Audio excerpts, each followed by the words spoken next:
Hey guys, welcome to a brand new Razer tutorial. This week I've got a cool chord sound for you. I used it in my song. It's this pink region right here. I'll play you a bit of the song.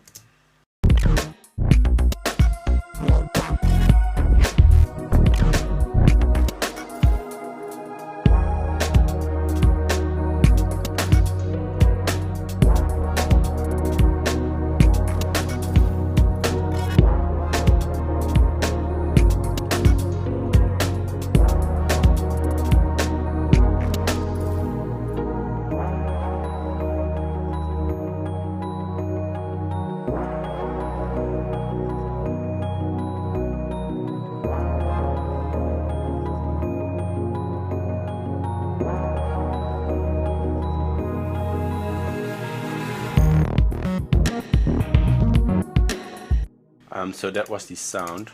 And as you can see, I modulated one control, and that control was a macro, but I'll get to that in a minute. First I want to show you the sound, and I did quite a lot of stuff right here. You can see that a lot of stuff is going crazy. Wait, let me turn off let me delete the modulation for now. What I did is I used a pulse to solid oscillator, a numbered pitchbend, and the number is cool because now we can choose which harmonics we want. We can choose octaves, even, all, odd, and I chose odd, so I've basically made it a square wave, since a square wave only contains the odd harmonics. If we disable oscillator 1, we can see there all the lovely odd harmonics. I'll disable the reverb as well.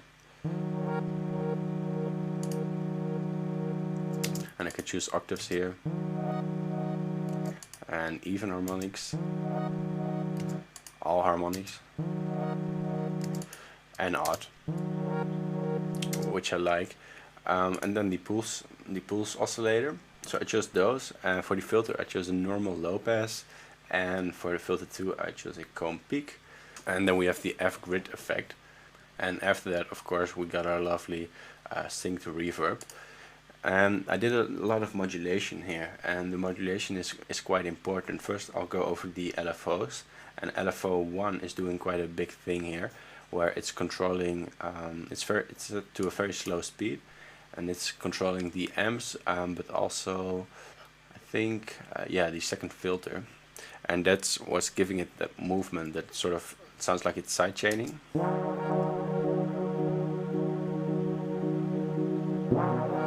But that's just the LFO playing with the amp.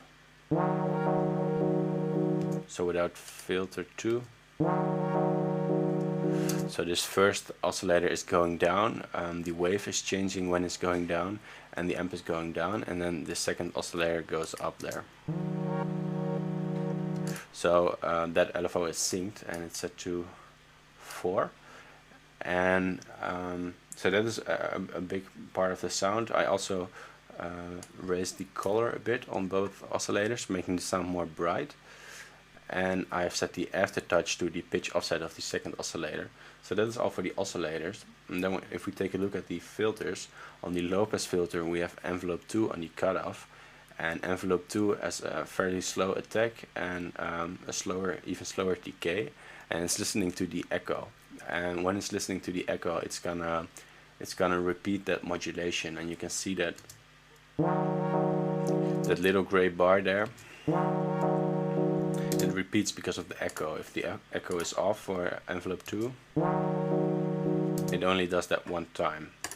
So this works in combination with this echo window right here, and here we can set the delay and the feedback, and the delay is the speed and the feedback is the amount of times it's gonna repeat.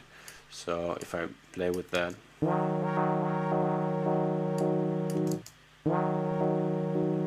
if I set it very high, it's gonna repeat more often, or it's gonna repeat more times.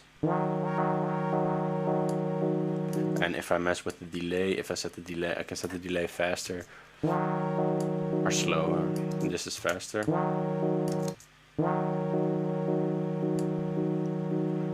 And higher is slower.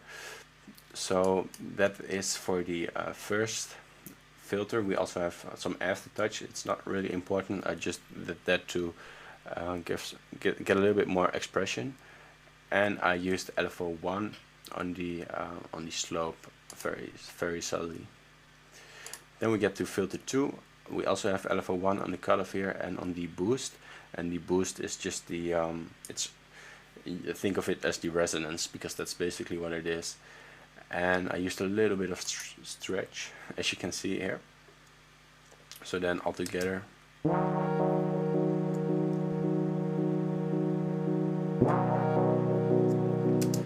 and I used the F grid effect.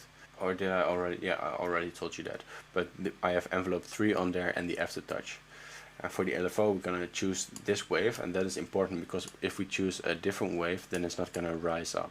I want it to rise up, so we choose this saw that goes from a low position to a high position for that LFO. And for LFO2, I chose the other way around, the inverted saw wave. I think I turn on the save bass, and that's the sound. But we got some other cool stuff happening in the macro field. Oh, of course, you need to set this to poly, because then you can make your chords. And I also set the pitch down 1 octave. But if it's not set to poly, now I can play chords, and if it's set to mono, I get only these single notes. Still cool, but it doesn't work for chords.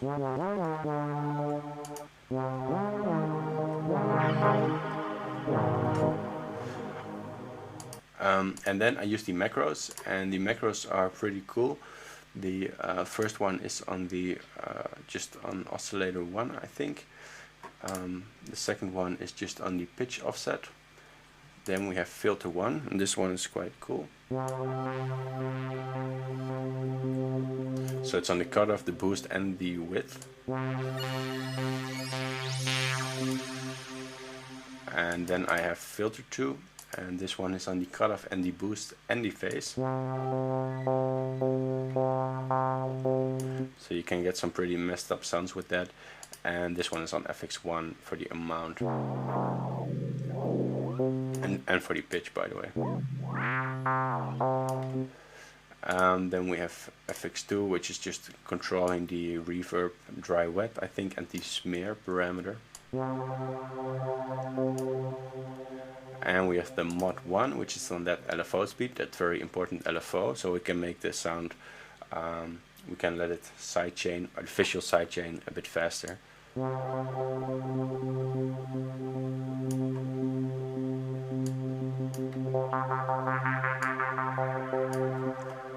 And the mod 2 is on envelope 3, and it's on the attack and the decay parameters. And envelope 3, the main function that it has is that it's controlling this amount of this beating effect. And with this macro now, I can make that less or more extreme.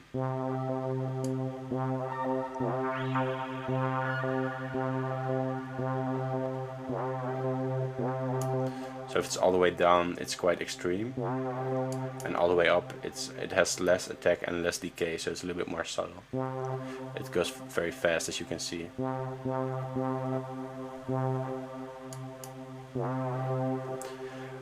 So that's for the macros, and if you want to modulate the macros, automate I should say, you have to do something different, because if I set my logic to latch or write or anything like that, and I want to write automation, I go into the macros and I play the sound,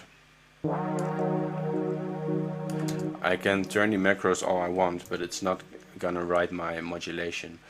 So what I need to do in order to write the automation is go to the B view of Razor, and that's this one right here.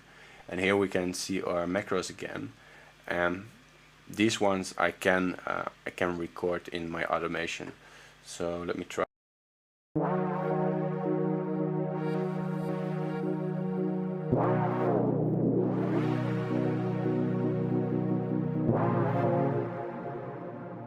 And now you can see that it writes all the modulation for all the different macros. Other than that, there's not really much happening in this sound. I just really liked it, so I wanted to share it with you. If you have any questions, let me know, and next week we're going to talk about the vocoder, which will be great. Thanks guys.